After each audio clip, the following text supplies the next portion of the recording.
Hi viewers, எல்லோருக்கும் வணக்கம். இன்னைக்கு பாண்டியன் ஸ்டோர் நாடகத்தில் பாண்டியன் கோமதிக்கு ஒரு ஹோட்டலில் சாப்பாடு வாங்கி கொடுத்துட்ருக்கிறாரு. அப்போ என்ன பேசுகிறாருன்னா, கோமதி, நீ வீட்டில் வருஷங்கணக்காக துணி துவைக்கிறது சமைக்கிறதுன்ட்டு எவ்வளோ வேலை பார்த்துருக்கடி. நீ அதெல்லாம் பெரிய விஷயம். வீட்டில் எந்த பொருள் எந்த இடத்துல இருக்குதுன்னு கூட சத்தியமாக எனக்கு தெரியாதுடி. நான் எது கேட்டாலும் சட்டு புட்டுன்னு எடுத்துன்னு உடனே கொடுத்துருவேன். ஆனால் வீட்டை கட்டி காக்கிறது பெரிய விஷயம்டி கோமதி. நீ ரொம்ப நிறைய வேலை செஞ்சுருக்க அப்படின்றாரு. அதுக்கப்புறம் கோமதி சொல்கிறாங்க, ஏங்க நீங்கள் கூட தாங்க நிறைய கடைக்காக உழைக்கிறீங்க. ஆனால் அதெல்லாம் நான் பார்க்காம கடையை பற்றி என்னென்னவோ கண்ணா பின்னான்னு பேசிட்டேங்க. அதெல்லாம் மனசில் வச்சுக்காதீங்க அப்படின்னு சொல்லி கோமதி கேட்குறாங்க. அதெல்லாம் நான் மனசில் வச்சுக்கல கோமதி அப்படின்னு சொல்கிறாரு பாண்டியன்.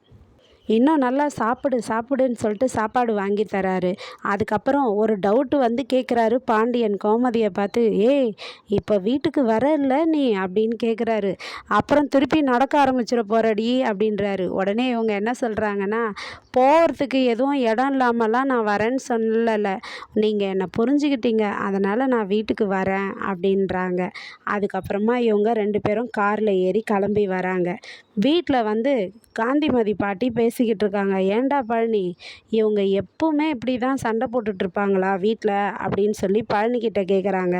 அதுக்கு செந்தில் சொல்கிறாரு, இல்லை பாட்டி, அப்பாவுக்கு உண்மையை மறைச்சா பிடிக்காது, அதனால தான் இப்படி கோவப்பட்டு அப்பா பேசாமல் இருந்தார் அப்படின்றாங்க. அதுக்கப்புறம் காந்திமதி பாட்டி சொல்கிறாங்க, இல்லை இல்லை, அதுக்குன்னு இப்படியா பண்ணுவாங்க, மாப்பிள்ளையை நான் என்னவோன்னு நினச்சேன், ஆனால் அது மாதிரிலாம் கிடையாது மாப்பிள்ளை. கோமதியும் நான் வளர்த்தா மாதிரி இல்லைடா, இப்போல்லாம் படப்படன்னு என்னென்னவோ பேசிடுறாடா அப்படின்னு சொல்கிறாங்க. இவங்க எப்பவுமே இப்படி சண்டை போட்டுக்கிட்டு இருக்காங்களேடா. சரி, இப்போ சமாதானம் ஆகி வீட்டுக்கு வந்துட்டுருக்காங்களே, வந்த பிறகும் இப்படி தான் இருப்பாங்களா அப்படின்னு சொல்லி கேட்குறாங்க. அதுக்கு பழனி சொல்கிறாரு, அக்கா எல்லாருக்கும் என்னென்ன தேவைன்னு எல்லாத்தையும் பார்த்து பார்த்து செய்யும், அதுக்குன்னு யாரும் கேர் எடுத்துக்கலன்னவோ அது ஃபீல் பண்ணி இப்படி கொட்டிடுச்சு, அவ்வளோதான். அக்கா எப்பவுமேலாம் அப்படி கிடையாதுமா, அவங்க சமாதானம் ஆயிடுவாங்க அப்படின்னு சொல்கிறாரு பழனிவேலும். என்னடா பழனி, உங்கள் எதிர் வீட்டிலேருந்து உங்கள் அண்ணனுங்களுக்கெல்லாம் இந்த விஷயம் தெரியாதான்னு கேட்குறாங்க. தெரியாது போல இருக்குதுமா, அதான் யாரையும் வெளியிலேயே காணோம் அப்படின்னு சொல்லி பேசிக்கிறாங்க. அதுக்கப்புறம் பழனிவேலு அவங்க வீட்டுக்கு போகிறாரு. அவங்க வீட்டுக்கு போயிட்டு இது மாதிரி சொல்கிறாரு.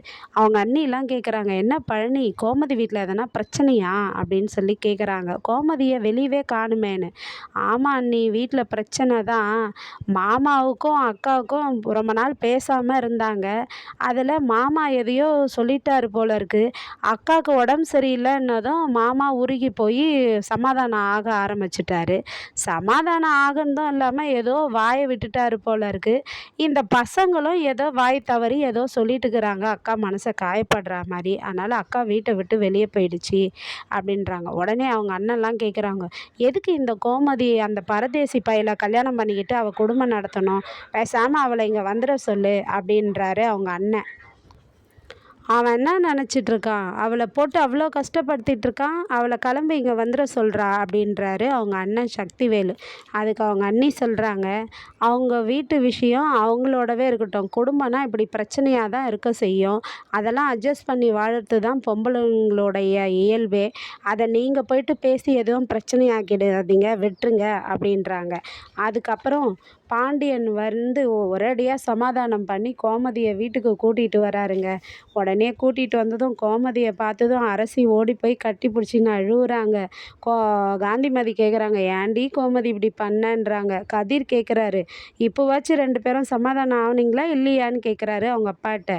அதுக்கு அவங்க அப்பா பாண்டியன் சொல்கிறாரு, இதை உங்கள் அம்மா கிட்ட கேளுடா அப்படின்றாரு. உடனே அம்மா, என்னம்மா சமாதானம் ஆயிட்டீங்களான்னு கேட்குறாரு.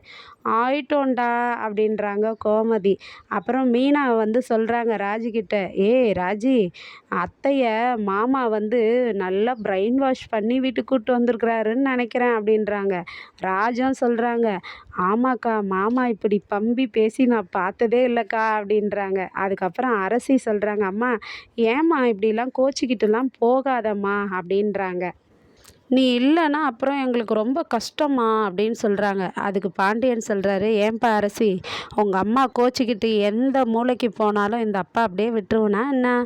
உங்கள் அம்மாவை எப்படியாச்சும் சமாதானம் பண்ணி நான் கூப்பிட்டு வந்துடுவேன் அப்படின்னு சொல்கிறாங்க. ஏண்டி உனக்கு இப்படி கால் வலிக்குதுன்னு சொல்கிற அப்படின்னு கேட்குறாங்க காந்திமதி. அதுக்கு பாண்டியன் சொல்கிறாரு, ஆமாம், இவ காலையிலேருந்து ராத்திரி வரையும் நடந்தே அது மாதிரி நடந்து போனாக்கா கால் வலிக்காமல் என்ன செய்யும்? என்னையும் சேர்த்து நடக்க வச்சுட்டா அப்படின்னு சொல்கிறாரு. உடனே கோமதி அவரையே பார்க்குறாங்க. அவர் சமாதானம் பண்ணதை நினச்சி அப்படியே சிரிக்கிறாங்க. நாளைக்கு மீண்டும் தொடருவோம். நன்றி.